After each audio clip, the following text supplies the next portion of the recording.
We're going to talk about why the path to game development is not for the faint of heart, coming up.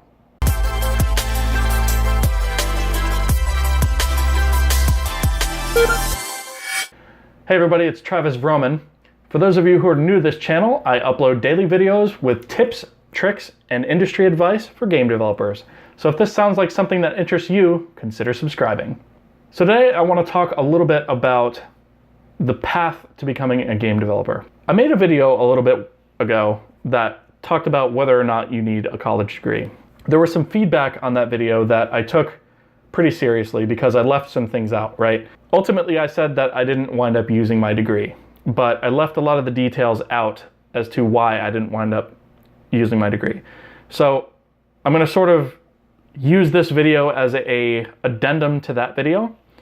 But at the same time, I also want to talk about my path to where I am now, the full story, and why it was very, very difficult to get where I am now. So I mentioned before that I had a job with a web development company, and that was where I got my programming experience that ultimately got me the job where I am now.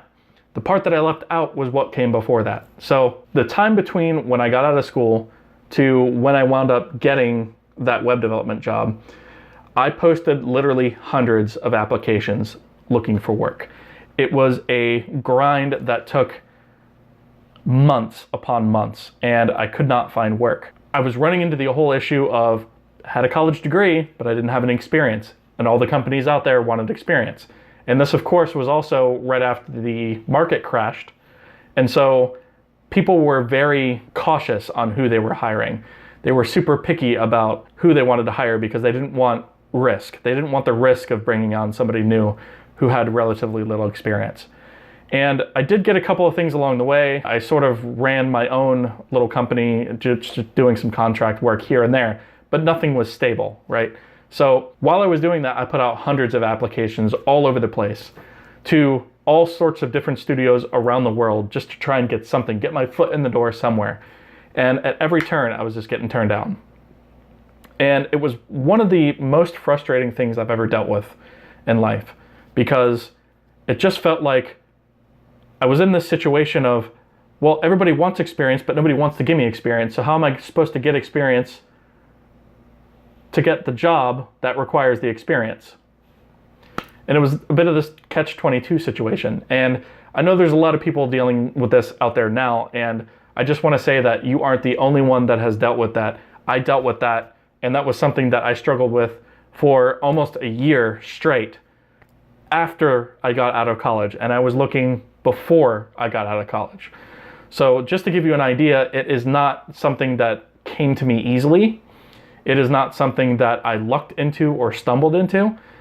It is something that I had to work really hard and persevere and push for. So what happened is I eventually got into this place that developed and maintained a proprietary web application. But when I got hired, it was at an entry-level position that wasn't even developer-oriented. It wasn't a dev job at all, in fact. It was a support job. And I wound up working my way up to a development position by teaching myself to program along the way. So programming wasn't something that I learned in college.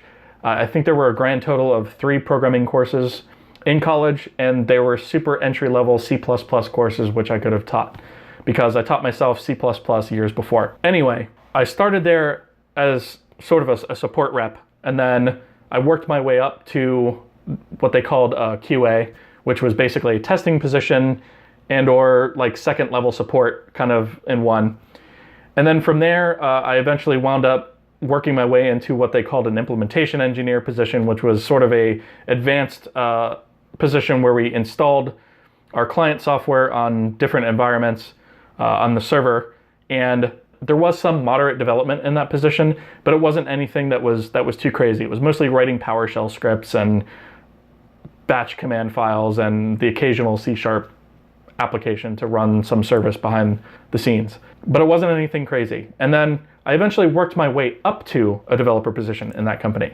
And that was where I really started to push very hard on my development skills. And from the time that I got that to the time where I left that company for the company I'm at now, I gained a lot of skill and a lot of experience doing development type work. I gained a lot of experience on what to do and what not to do in terms of design and extensibility when you're writing software, but it definitely was not something that I just lucked into. And I sort of want to make that clear because I have a feeling that a lot of people think that successful game developers or game developers that work in a studio all have it easy, and we just got picked by some gods out there, and that the road for us was super easy and it should be super easy for everybody else out there too. No, it's not. It's a grind. And it's a tough grind. And I'm not saying it's impossible, but expectations need to be set that it is not something that everybody can do. It is not something that just anybody can come in off the street and apply for a job and get it. It's something that takes a lot of work, a lot of dedication, a lot of working at home, burning the midnight oil, trying to improve your skills. You have to hustle and you have to bust ass in order to get there and stay there. Because if you're in there and you get complacent, I guarantee you they will boot you out and get somebody in there that is more dedicated and has that fire and hunger to grow. So ultimately, like I said, the whole reason that I went to this unrelated field was because I'd gone for right around a year looking for a game dev job and couldn't get it. And web development was sort of my backup plan. And so I figured I'd go for plan B for a while and make that work until I could get myself into the game development industry. And eventually that's what I did. But I was at that company for 6.5 years. So it wasn't even something that happened right away. It was something that took time, and I had to press through and persevere. All right, so to get into the studio where I am now, I didn't actually develop and submit any games as part of that interview process, because the game that I developed and released at that time on the Google Play Store was not up to par, I thought, enough to be able to use as a interview piece. Now, I later, like maybe a year later, showed this to my boss and he asked me why I didn't show it. So maybe it wouldn't have been such a bad thing to do it, but I didn't show it. I went in there and was completely honest on my interview. And I was completely honest about what I didn't know, what my weaknesses are, but also what my strengths are. And my strengths being that I push and I have a dedication to always upskill and try and make myself better at being a developer.